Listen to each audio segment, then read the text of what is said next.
정월 대보름날 이른 새벽, 나는 전라남도 완도 앞바다에서 벌어지고 있는 당제에 참석하고 있었다. 1975년에 무형문화재로 지정된 이 당제는 마을 주민들이 자발적으로 여는 축제로 죽은 사람의 넋을 달래는 진옥위 굿이었다. 이들이 달래는 넋의 주인공은 장보고, 바로 1200년 전에 실제했던 역사적 인물이다.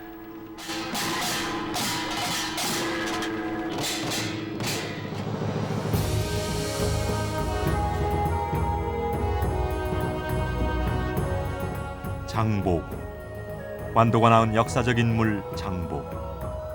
지난 2년간 나는 장보고의 발자취를 쫓아서 전 세계 7개국 30만 킬로미터에 이르는 대장정을 떠났다.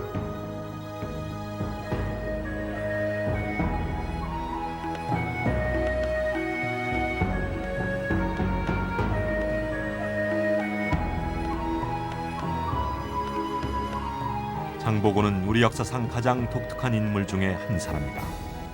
대부분의 역사적 인물들은 성공을 거두거나 빛나는 승리를 거둔 승자임에 반해서 장보고는 특이하게도 비참하게 암살당해 죽은 패자인 것이다. 물은 역사란 이긴 자의 편에서 기록되기 마련으로 암살되어 죽은 반역자 장보고에 대한 역사적 평가는 정확하게 내릴 수 없을 것이다. 그러나 1200년 전 장보고가 개척했던 해상 루트를 추적하는 동안 나는 장보고야말로 우리나라에서보다 일본과 중국, 그리고 세계 속에서 패자 부활전을 통해 다시 살아난 전인적인 인간임을 깨달을 수 있었던 것이다.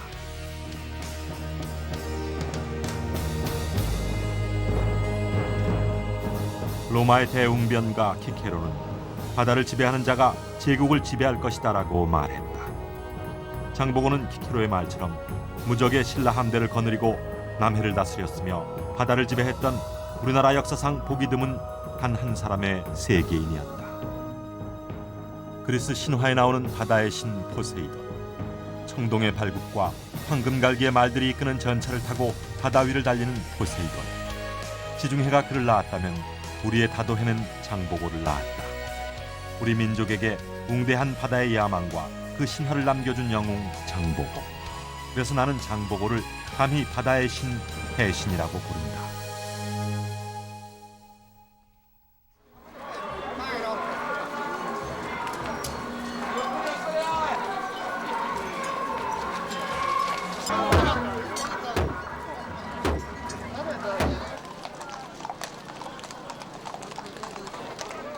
내가 타임머신을 타고 천년의 세월을 거슬러 장보고의 추적을 시작했던 그 출발은 전혀 엉뚱하게도 일본에서 휴가 여행을 즐기고 있을 무렵이었다. 2년 전 봄, 나는 일본의 산간 도시인 고후에서 열리는 다케다 신겐의 축제에 참석하고 있었다.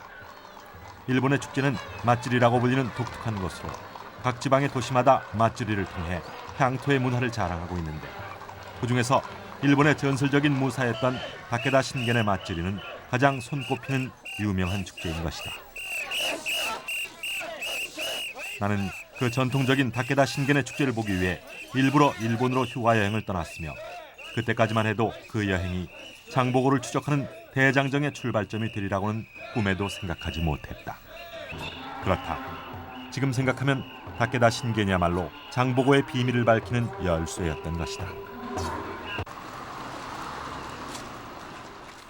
온 도시는 축제의 열기에 휩싸여 있었다. 주민들은 전설적인 무사 다케다 신겐의 갑옷을 입고 한 번도 패한 적이 없는 기마군단으로 무장하고 있었으며, 다케다 신겐의 24명의 무장들도 마을 주민들이 역할을 분담했다. 특이하게도 외국인은 물론 예쁜 처녀들도 갑옷을 입고 기마병으로 무장하고 있었다. やはり歴史でもとても有名ですし、山梨県民の方々もやはりとても誇りにされてて、ここまで祭りが受け継がれて、今日はとても命日ということで、とてもこういう祭りに参加できたことを私はとても誇りに感じています。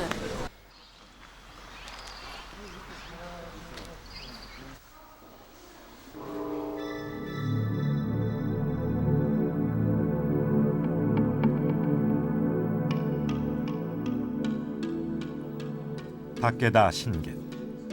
그는 16세기 전국시대 때의 무사로서 비록 통일을 하지 못하고 죽었지만 오늘날 일본 국민들은 그가 천하 통일을 했으면 얼마나 좋았을까 하고 생각하는 전설적인 인물이다. 특히 그가 입었던 붉은 갑옷은 그 어떤 창으로도 뚫지 못했다는 신화를 남기고 있는데 사람들은 다케다 신겐의 인격을 이렇게 표현하고 있다. 오다 노부나가는 새가 울지 않으면 죽였고 도요토미 히데요시는 새가 울지 않으면 울도록 했고 도쿠가와 이에야스는 새가 울지 않으면 울 때까지 기다렸다. 그러나 다케다 신겐은 새가 울건 울지 않건 새를 있는 그대로 사랑했던 매력적인 인물이었다. 白状は目前と考えてよろしかろうと存じます。その笛聞こえるか聞こえぬかこの耳で確かめたい。今宵野田城内にわしの座を用意せい。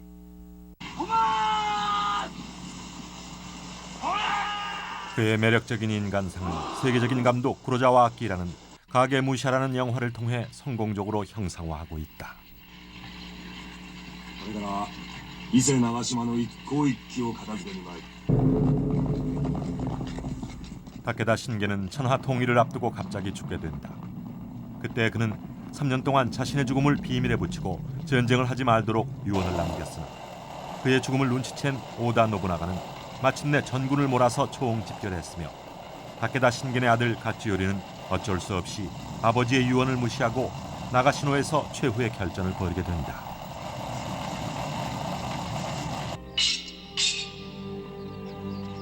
신속함은 바람과 같이 하고 더딘 움직임은 숲과 같이 하고 공격할 때는 불과 같이 하고 움직이지 않을 때는 산과 같이 하라는 손자병법의 유명한 문장이 새겨진 풍림화산의 깃발.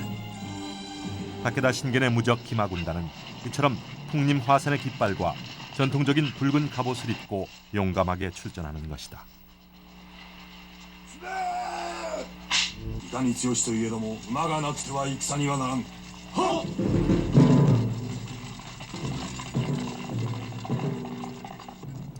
그러나 다케다 가문의 기마군단은 오다 노부나가의 전혀 새로운 전술에 의해서 전멸하게 된다.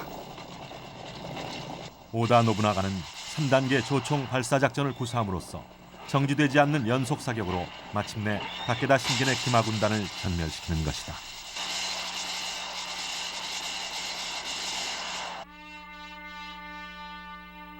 이로써 한 번도 패배를 하지 않았던 다케다 신겐의 기마군단은 비참한 패배를 맞게 되었으며 다케다 가문의 붉은 갑옷과 풍림화산의 깃발은 역사의 수면 아래로 영원히 가라앉게 되는 것이다.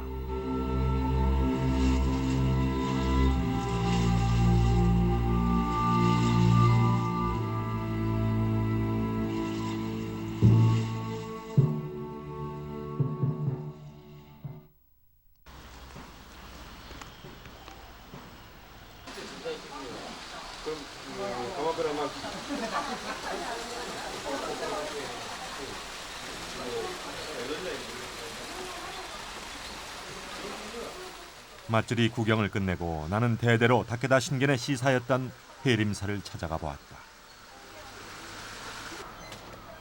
그곳에는 아주 흥미로운 복도가 있는데 걸을 때마다 삐걱삐걱 소리가 나는 복도였다. 평소 목숨을 노리는 자객을 두려워했던 다케다 신겐은 소리가 나는 복도를 장치함으로써 불의의 습격을 사전에 예비하는 치밀함을 보이고 있었다.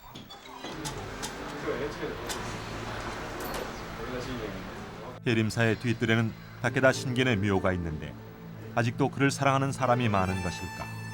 돌로 만든 화병에는 생화가 꽂혀 있었다.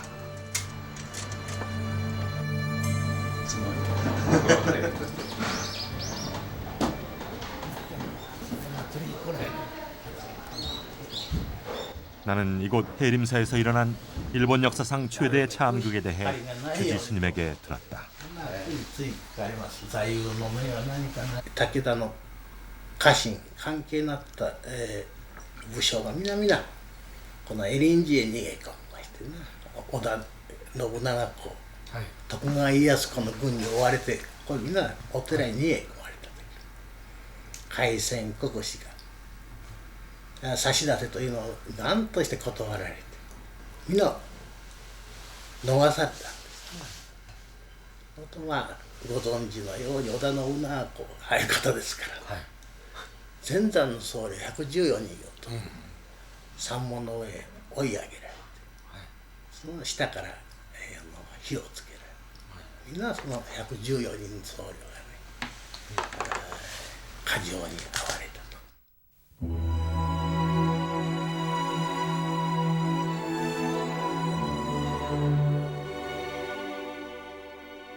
후지산은 해발 3,776m의 산으로 일본 최고의 명산이다.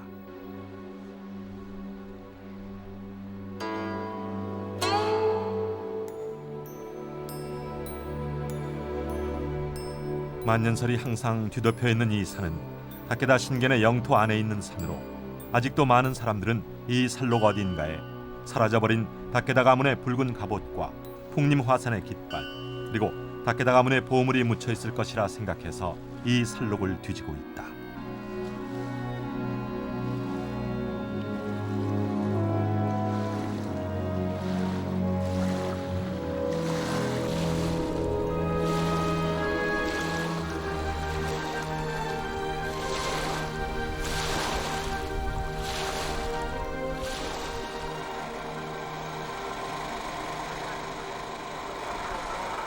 다케다 신겐의 본거지였던 고후.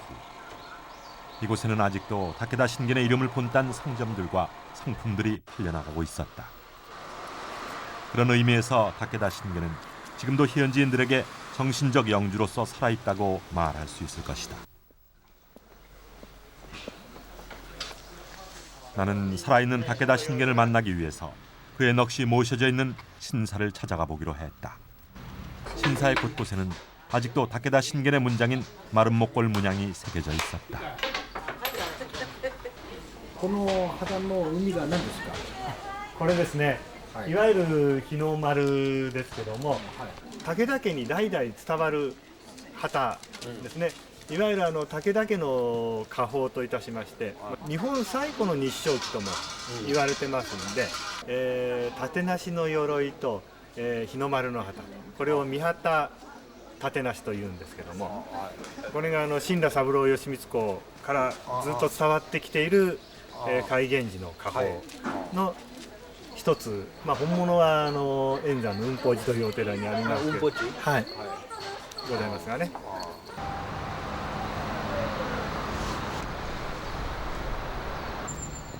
나는 신관으로부터 전해들은 대로 다케다 가문의 보물 진품이 소장돼 있다는 운봉사를 찾아가 보기로 했다. 절 이름대로 구름도 머물고 가는 듯 험준한 산봉우를 사이에 자리한 운봉사는 그동안 많은 사람들이 찾아 헤매던 다케다 가문의 풍림 화산 깃발이 최근에 발견된 곳으로 유명하다.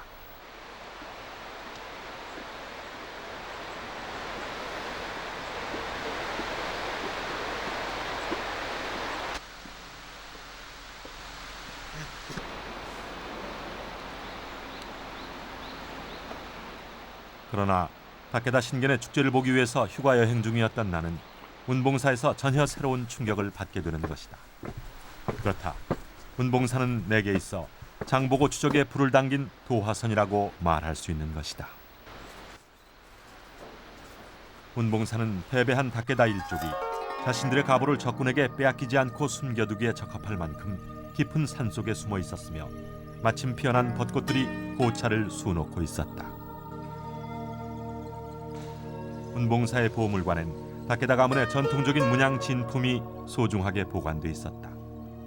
그것보다 내 눈길을 강하게 사로잡은 것은 풍림 화산의 깃발이었다. 천하무적의 기마군단을 상징하던 풍림 화산의 깃발.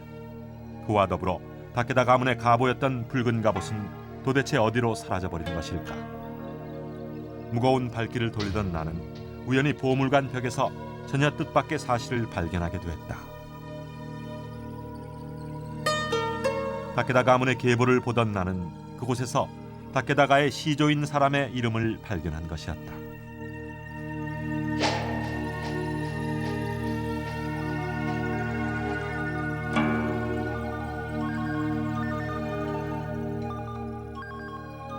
그 사람의 이름은 가계도에 나와 있는 대로 신라 사부로.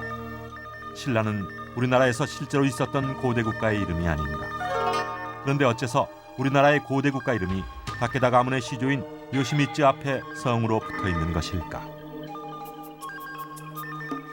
그뿐인가? 다케다 가문의 시조인 신라 사부로는 일본 최초의 일장기를 천황으로부터 하사받은 일본 역사의 전설적인 무사이기도 한 것이다.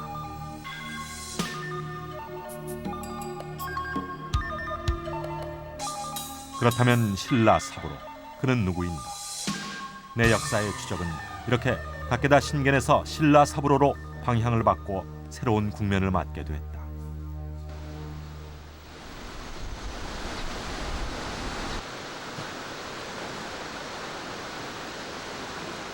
그날 밤 나는 다케다 신겐이 부상을 입을 때마다 상처를 치료하기 위해 목욕을 했다는 온천장에서 하룻밤을 머물며 이 수수께끼에 대해 생각했다.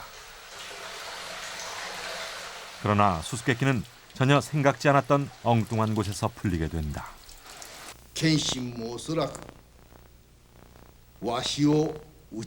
목욕을 끝내고 휴게실로 나왔을 때 마침 텔레비전에서는 영화가 방영되고 있었다.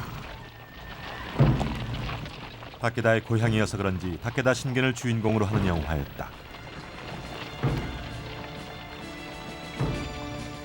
그런데 다케다 군사들이 출정하기에 앞서 그들의 시조인 신라 사부로의 붉은 갑옷 앞에서 승리를 기원하는 제식을 올리고 있는 장면이 나오고 있는 것이 아닌가. 나는 또다시 이렇게 우연히 신라 사부로와 두 번째로 마주치게 된 것이다. 三旗は八幡太郎義家の軍旗、立無は家祖親羅三郎義満の鎧である。いかなることもこのご神体の前で誓ったことは決して違えないことが代々武田家の鉄則であった。すみません。신라 사부로の関係するものがここでたくさんありますか？ありますよ。山梨のところで。そうですね。ここから1時間ぐらいのところに城跡もありますね。近くね。ええ。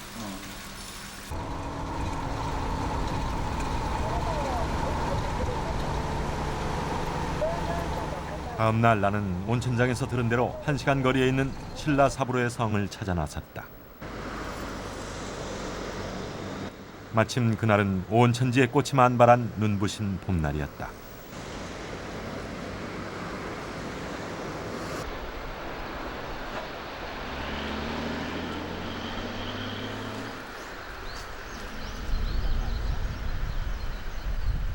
신라 사부로의 옛 성터는 그러나 흔적도 없이 사라졌고 지금은 시민들의 공원으로 변해 있었다.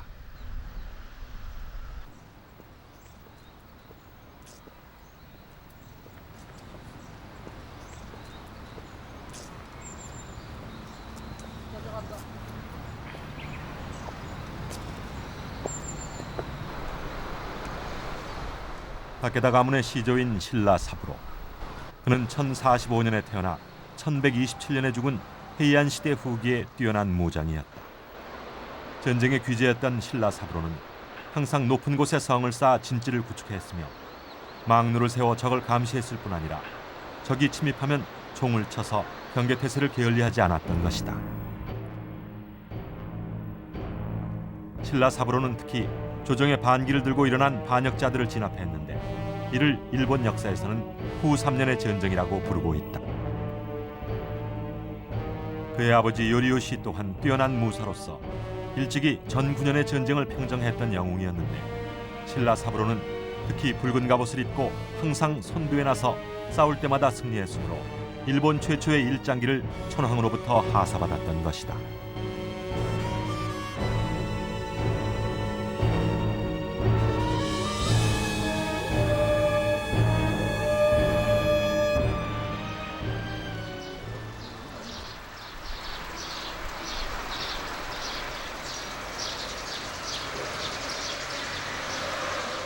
성터 바로 밑에는 다케다 가문의 시조인 신라 사부로를 모신 정각사란 절이 있었다.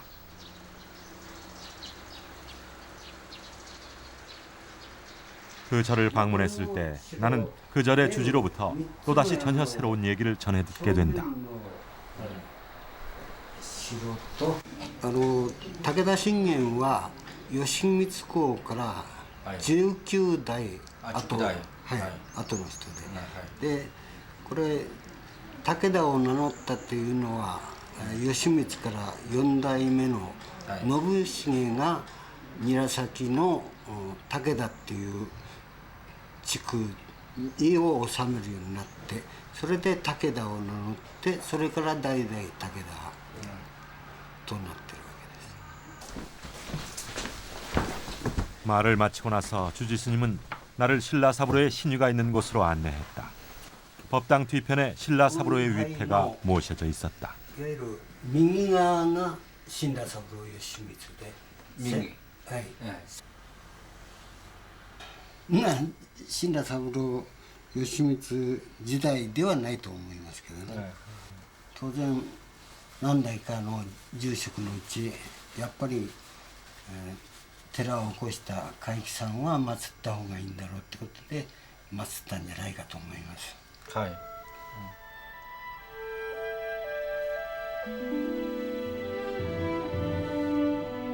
나는 신라 사부로의 위패가 모셔진 법당에도 다케다 가문의 문양이 새겨져 있는 것을 보았다.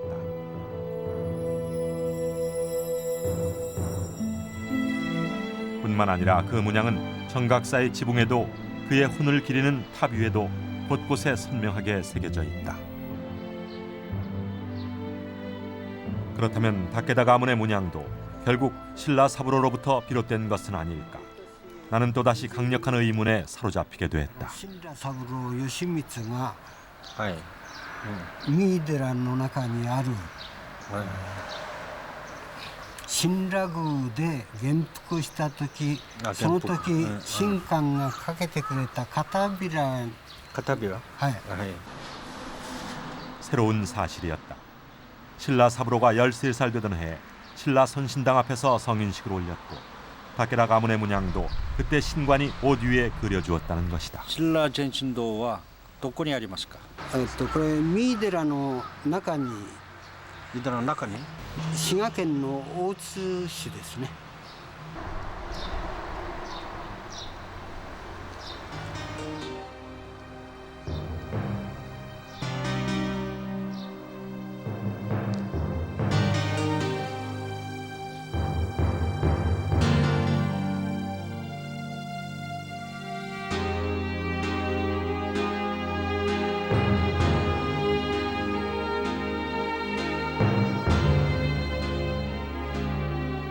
며칠 뒤 나는 신간생을 타고 주지스님이 가르쳐준 시가현 오츠시로 출발했다.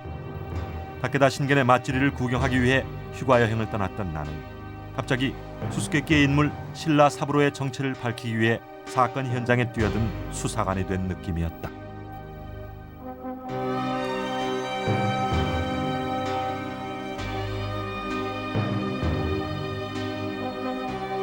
비와 호수.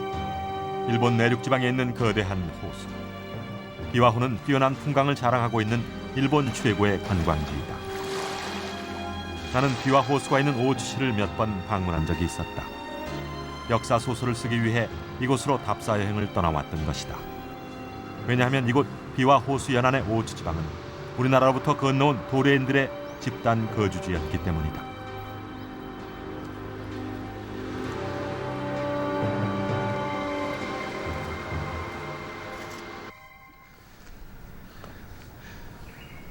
나는 우선 이곳 오츠 지방이 도레인들의 고향이라는 것을 상징적으로 보여주는 절을 찾았다. 절의 이름은 석탑사. 이름 그대로 수만 개의 석탑이 있는 이 절은 일본에서 가장 신비한 절로 알려져 있다.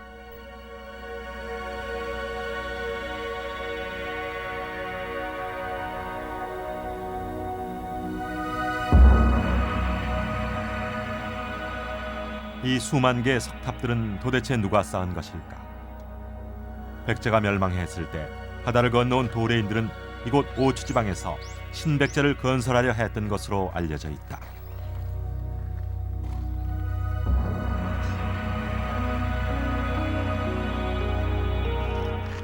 수만 개의 석탑 한가운데에는 우리나라 부여의 정림사탑과 쌍둥이처럼 닮은 3층 석탑 하나가 우뚝 서 있었다.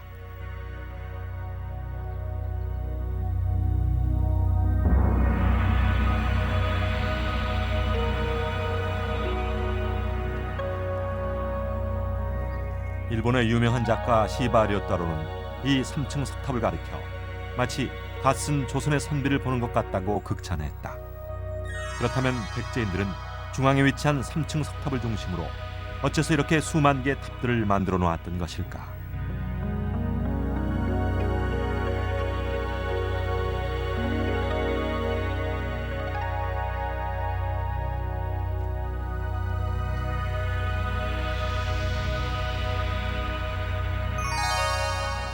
일찍이 백제가 멸망했을 때 도레인들은 이렇게 한탄했다고 일본 서기는 기록하고 있다.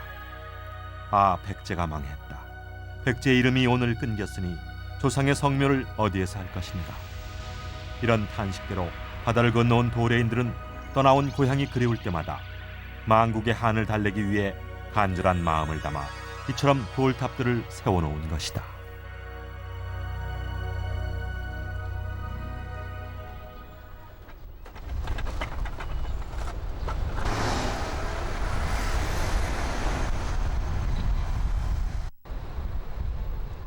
비와 호수가에는 도레인의 흔적을 말해주는 또 하나의 역사적 현장이 있다. 이름하여 세타교. 백제가 멸망했을 때 도레인들을 모아 이곳에서 신백제를 건설하려 한 천지천왕은 수도를 이곳까지 옮겼다. 그러나 백제와 단절을 선언하고 일본이라는 자주국가를 건설하려던 그의 동생 천무천왕과 마침내 이곳에서 대회전을 벌이게 되는데 이를 세타의 전투라고 부른다. で、ある地桃山になってこの橋はもう後ほど話しますけども、技術的に非常にこの流れがきつかった川でありますから、非常に頑固な強硬な橋を作らないと橋が流されてしまいますから、基礎工事が一番大事だったと思いますね。基礎工事日本の当時文化ではできませんから、渡来人の新羅の方か百済の方から来た方たちの渡来人の方たちが来て、ここで橋を作ったという話が出ておりま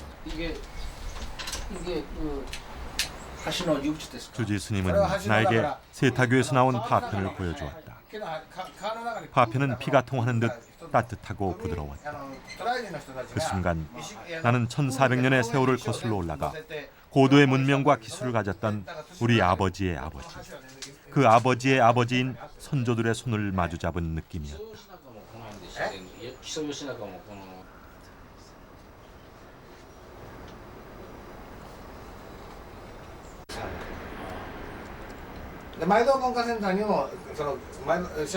주지 스님은 재미있는 일화를 덧붙임으로써 잠시 잊고 있었던 다케다 신겐을 내게 떠올리게 했다. その橋というのが瀬戸の唐橋という、武田信玄も先ほど言いましたけども、戦国時代には、唐橋を制するも天下を制するという、京都に攻め入るためにはこの唐橋をやはり自分のものにしたらもう天下を治めることができるということで、織田信長しかり、その前に足利尊氏というのがおりますけど、それから織田信長しかり、豊臣秀吉しかり、徳川家康しかりでも、武田信玄もこの亡くなるまでこの瀬戸の唐橋に、武田の、門を建てようという遺言をして亡くなっていったぐらいですから、この橋というのは非常に戦略的に非常に重要な橋だった。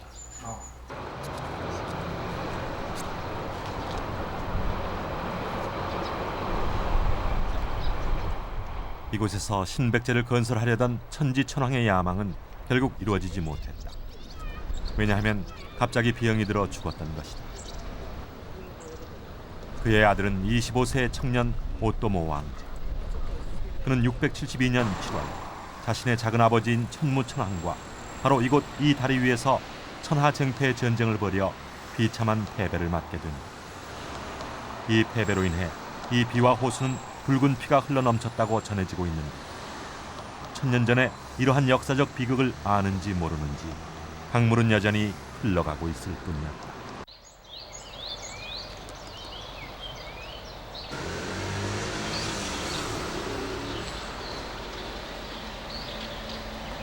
오토모 신사.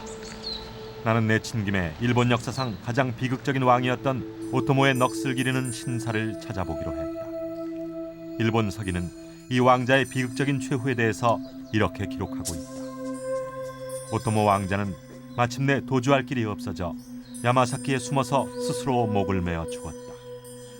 이때 좌우 대신이나 군사들은 다 흩어지고 한두 명의 신하만이 왕자를 따르고 있었다.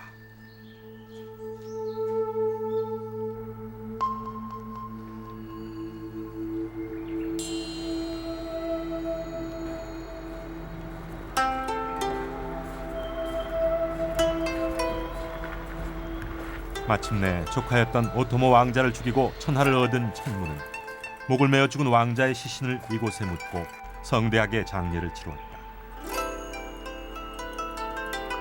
그러나 일본의 역사는 이 왕자의 비극을 철저히 숨겨왔다. 2차 대전 이후에나 오토모 왕자를 홍문천황으로 추수하고 있는 것을 보면 역사적으로 일본은 얼마나 자신들의 태생적 비밀을 숨기려 했는가를 극명하게 드러내고 있는 것이다.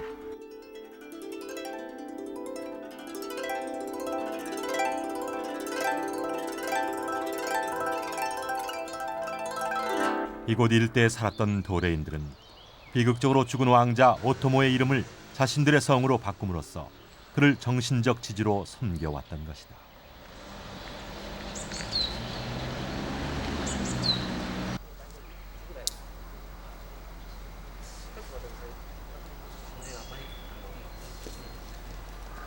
홍문천황의 무덤을 돌아본 후 나는 그곳에서 가까운 신라 선신당을 찾아가 보기로 했다.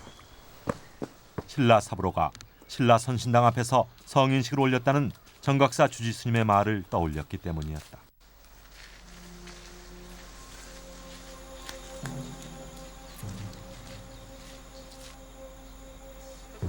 과연 선신당 앞 안내문에는 신라 사부로가 이곳에서 성인식을 올리고 자신의 성을 신라로 바꾸었다는 사실을 분명히 기록하고 있었다.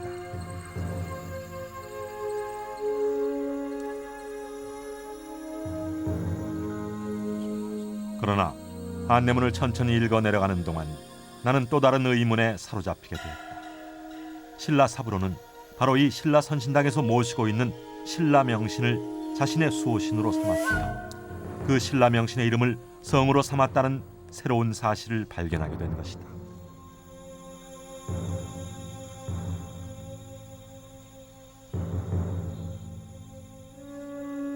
신라 명신, 문자 그대로 신라의 이름을 가진 수호신. 그렇다면 이 신라 선신당의 주신인 신라 명신이야말로 전설적인 무사 신라 사부로를 탄생시킨 장본인이 아닐 것인가.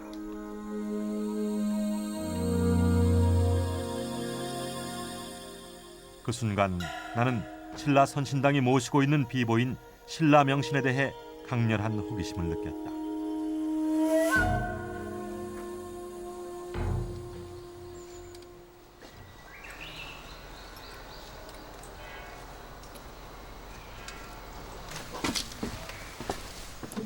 나는 안으로 통하는 비상통로인 쪽문을 열고 들어가 보았다. 이제 내 역사적 관심은 신라 사부로에서 신라 명신으로 바뀌어 있었다.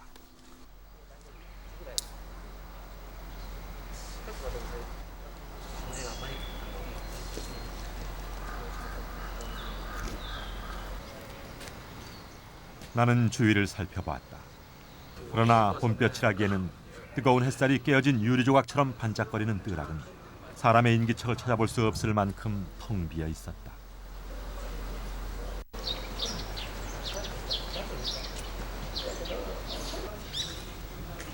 나는 계단으로 올라 선신당의 문을 열어보았다. 다행히 문은 조용히 열렸다. 그러나 신전의 내부는 몇 개의 촛대와 경문을 외우는 책과 간단한 제구 등 조촐한 물건만이 놓여 있을 뿐 내가 그토록 호기심을 느꼈던 신라 명신상의 모습은 찾아볼 수 없었다. 할 수 없이 나는 선신당 앞 뜰락으로 나왔다. 한때는 신라 사부로가 성인식을 올릴 만큼 웅장하고 번성했던 뜰락은 황폐하여 무너진 추춧돌과 죽은 나무의 뿌리만 남아있을 뿐이었다.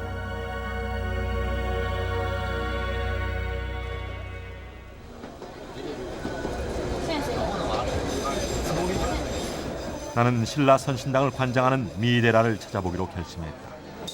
어쩌면 그곳에서 신라 명신의 비밀을 밝혀낼 수도 있을지 모른다는 생각 때문이다.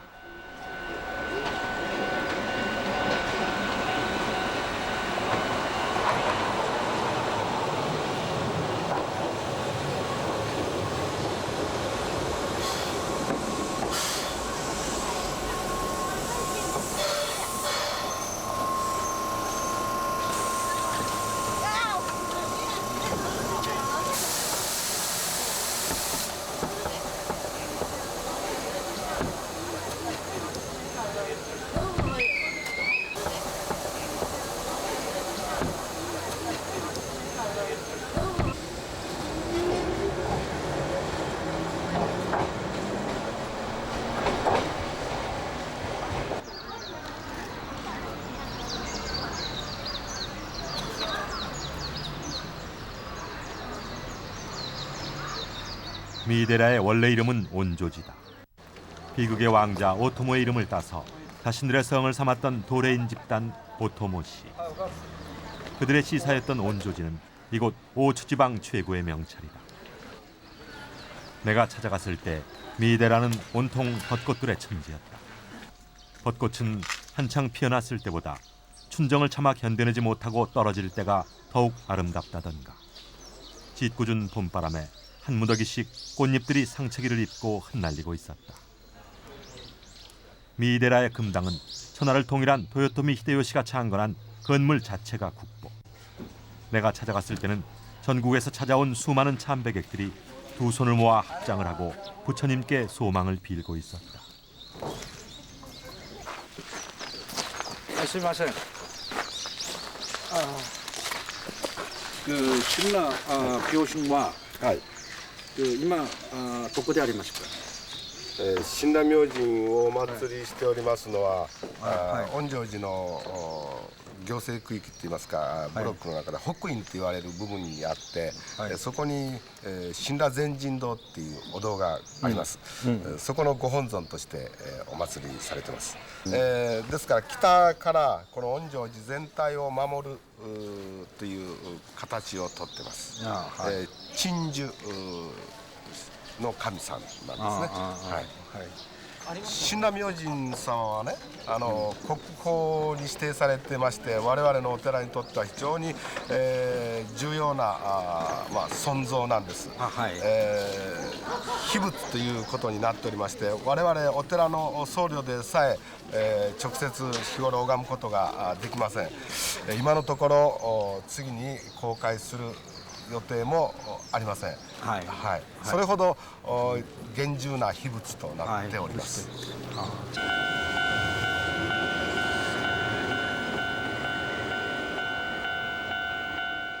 신라 명신이 미이데라가 소장하고 있는 비불이며 스님조차도 함부로 친견할 수 없는 본존이라는 종무 스님의 말은 내게 큰 충격이었다.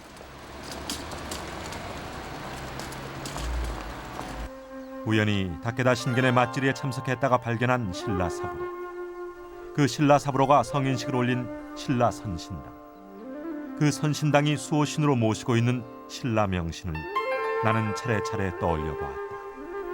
그러나 나의 역사적 탐험은 더 이상 앞으로 나아가지 못하고 막다른 골목에 부딪히고 만 것이다.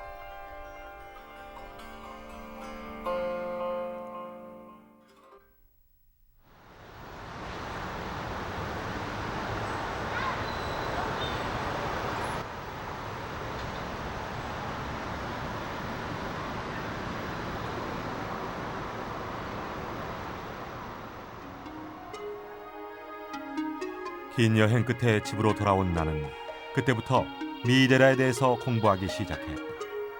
그러나 결론은 확실했다.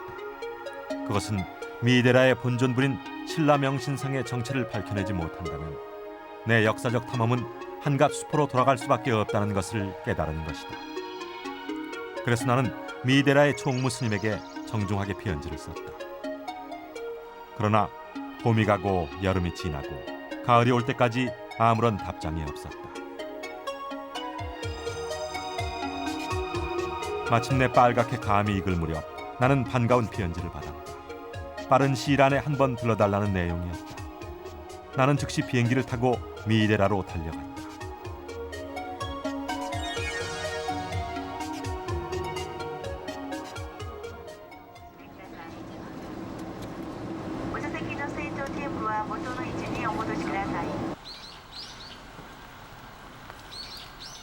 다시 찾아간 미이데라. 처음으로 찾아왔을 때는 벚꽃이 만발한 봄날이었지만 다시 찾아갔을 때는 단풍이 무르익어 만산이 홍엽으로 물든 만추의 계절이었다.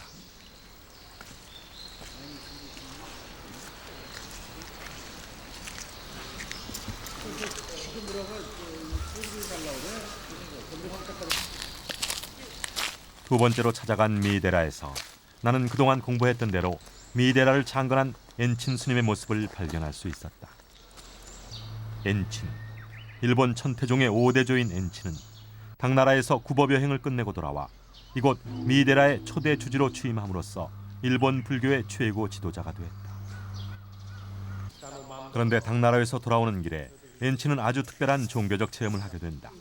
이 종교적 체험이야말로 신라 명신의 정체를 밝힐 수 있는 결정적인 단서가 되는 千代大 것이다. 師延珍が日本に戻ってくる、船の中でですね、ちょうど新羅の国のあたりを通った時に、神が船中に現れて、私は実は新羅の国の神なんだと、あなたの仏法を、ご自戦がために、現れたんだというふうにおっしゃったわけですね。そして、千代大師延珍が日本に戻ってまいりまして、その中国で学んだ密教を、広める、場所、道場を探しておりました時にやはりまた新羅の神が現れて、この弥の地を、教えたというんですが、親鸞明神のお告げのままにですね、この弥の地を選んで、そしてその親鸞明神を境内の一番北のところにお祭りして、この恩成寺の総鎮守神としたというふうに伝えられています。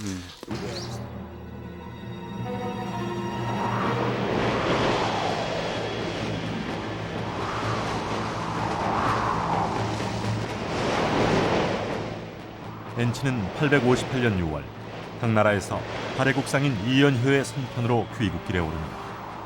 오는 도중 바다에서 폭풍을 만나 난파 직전에 이른 엔친 앞에 노옹 하나가 나타나서 말했다. 내 이름은 신라 명신이다. 나는 이제부터 그대의 불법을 보호해 줄 것이다. 그 대신 내가 점지해준 원성이라는 절을 짓고 그 절에 불경들을 안치하도록 하라는 말을 남긴 노옹은 흐련히 사라지고 그 순간 폭풍은 멈추었다.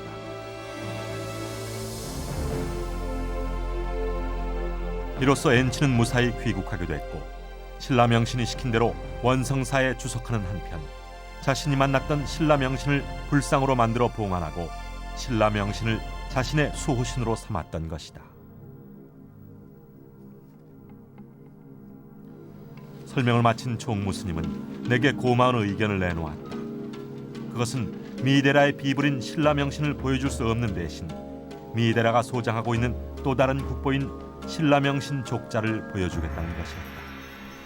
지금에 와서야 나는 총무 스님의 호의에 때늦은 감사를 드린다. 스님이 보여준 두 개의 족자 중 하나는 신라 명신을 매우 뚱뚱하게 묘사한 특이한 그림이었고 또 하나는 국보 중의 국보인 신라 대명신상이었다. 이 그림은 사상 최초로 텔레비전에 공개되는 것이다. 이 그림 속의 신라 명신은 한눈에 봐도 우리나라 것임에 틀림이 없는 관모를 쓰고 있었고 전형적인 우리 한민족의 얼굴이었다.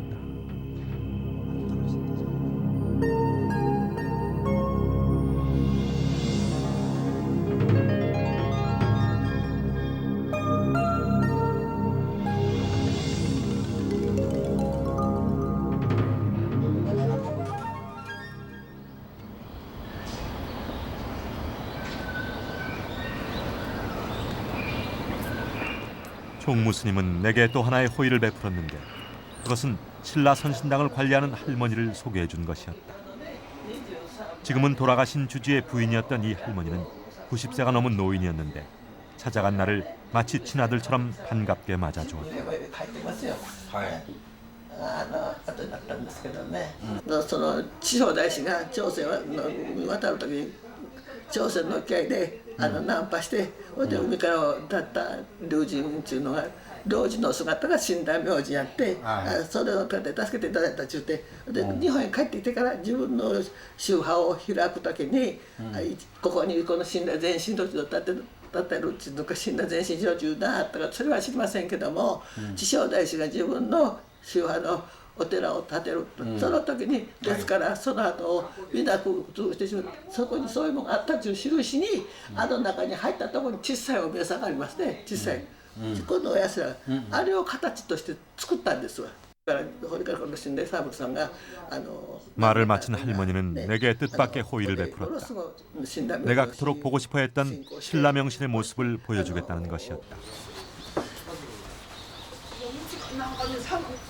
할머니로부터 그 말을 듣는 순간 내 심장은 멎어버릴 것만 같다. 할머니는 그 대신 절대 촬영할 수 없다는 조건을 내걸었다. 나는 이 조건을 받아들일 수밖에 없었다.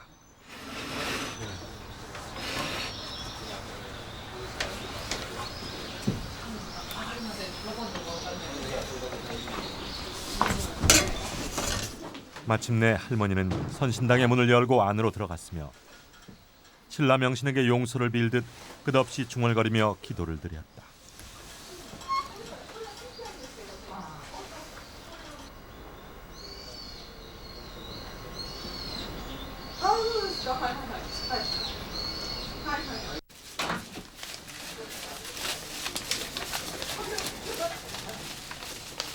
그리고 나서 발을 천천히 걷어올리기 시작했다.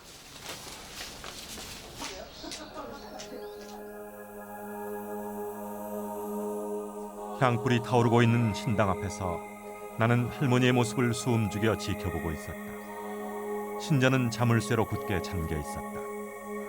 자물쇠의 빗장을 열자 신라 명신을 모시고 있는 가마의 모습이 한눈에 들어왔다. 그 순간 나는 온몸을 조이는 긴장으로 숨조차 쉴 수 없었다.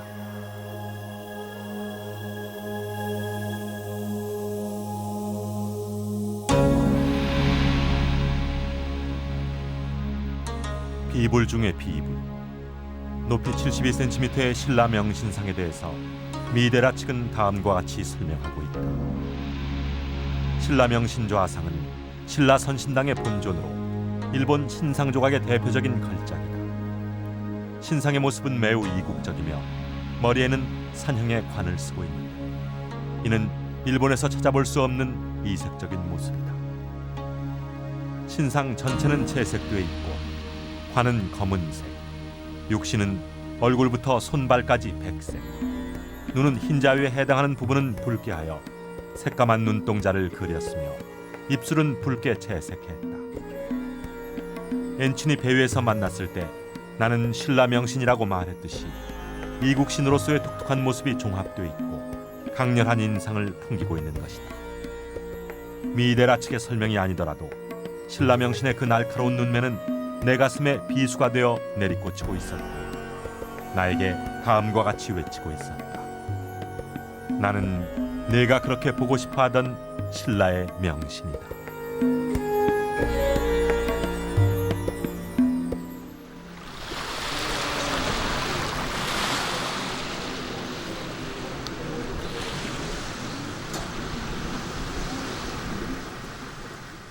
그토록 보고 싶어하던 신라 명신의 모습을 친견하고 나서 나는 만추의 햇살이 쏟아지고 있는 비와 호숫가에서 커피를 마시며 미데라에서 사온 책을 훑어보고 있었다.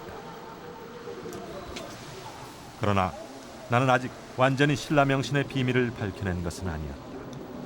왜냐하면 무릇 신화 속에 나오는 신들은 살아있는 사람들이 화신이 되어 나타나는 법. 그러므로 엔친 앞에 나타난 신라 명신의 모델은 분명히 존재하고 있는 것이다. 만약 신라 명신의 모델이 없다면 엔친이 만난 신라 명신은 신이 아니라 한갓 유령에 지나지 않을 것이다.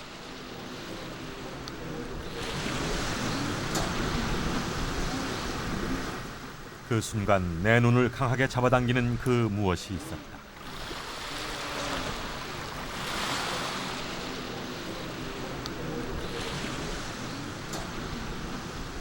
바로 진선오석 도현이라는 이름.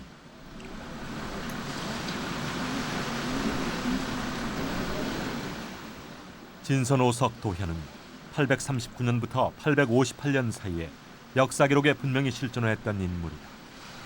그는 진서부, 즉 오늘날의 일본 후쿠오카에 살고 있던 스님으로 일본말 신라말에 함께 능통했던 신라스님이었다.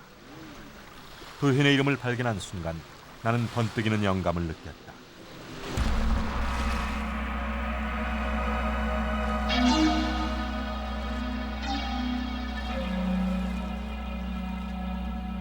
엔친이 858년 6월 당나라에서 돌아올 때 당시 당나라에 머물고 있던 신라승 도현은 헤어지는 엔친에게 송별시를 지어주었다.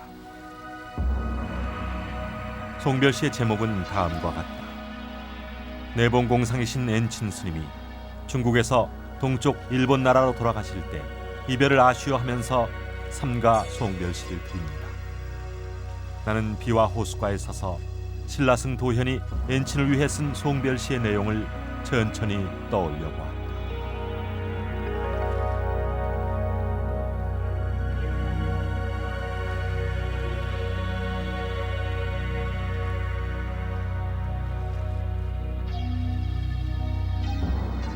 나는 도현이 쓴 송별시를 떠올리는 동안 심장이 멎는 것 같은 충격을 느꼈다. 그 시의 내용 한 구절이 뇌리에 박혔기 때문이었다.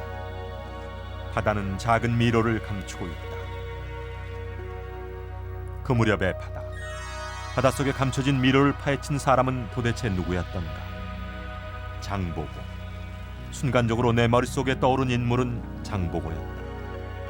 장보고. 그가 죽은 것은 841년. 바로 신라승 도현이 살았던 839년부터 858년 사이에 바다를 지배했던 영웅이 아니었던가. 그렇다. 폭풍을 치는 신라 앞바다에서 엔친 앞에 나타난 신라 명신의 정체는 바로 장보고의 현신인 것이다. 신라 명신이 장보고의 화신일지도 모른다는 순간적인 영감은 곧이어 확신으로 바뀌게 된다. 그것은 계속되는 나의 역사 탐험을 통해 강력한 증거들을 발견하면서 더욱더 굳어지게 되었다.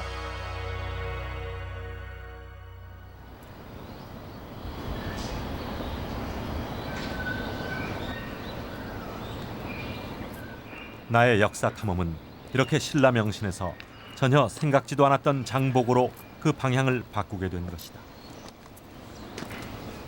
나는 이제 미련 없이 그동안 나를 사로잡았던 매력적인 인물 신라 사부로와 작별을 고하기로 했다. 나는 신라 선신당 뒤쪽에 있는 신라 사부로의 무덤을 마지막으로 찾았다.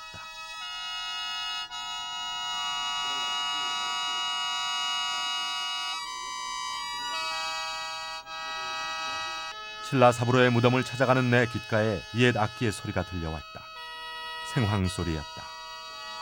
무덤 앞에는 의관을 정지한 악사 한 사람이 생황을 불고 있었다. 신라 사부로. 그는 말년에 고향인 이곳으로 돌아와 선신당 뒤에 절을 짓고 자신이 죽인 사람들의 원혼을 달래면서 생황을 불었다고 한다. 그가 생황을 불면 하늘을 날던 기러기도 날개를 멈추고 다른 구름 사이에서 얼굴을 드러낼 만큼 생황의 명인이었다고 전해지고 있다. 그렇다면 신라 사부로 역시 이 오추 지방에 살고 있던 도래인이 아니었을까? 신라 사부로의 무덤 위에는 앵두나무 한 그루가 자라고 있었다. 이는 죽은 자의 넋을 달래는 몽고인의 풍습에서 유래된 것. 나는 가슴을 에이는 생황 소리를 들으며 신라 사부로와 작별을 고했다. 신라 사부로여 안녕.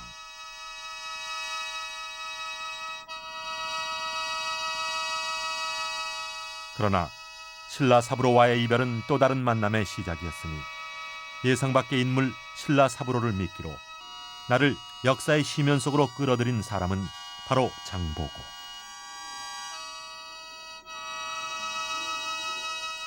바다의 신 장보고에 대한 30만 킬로미터의 대장정은 이렇게 해서 시작된 것이다.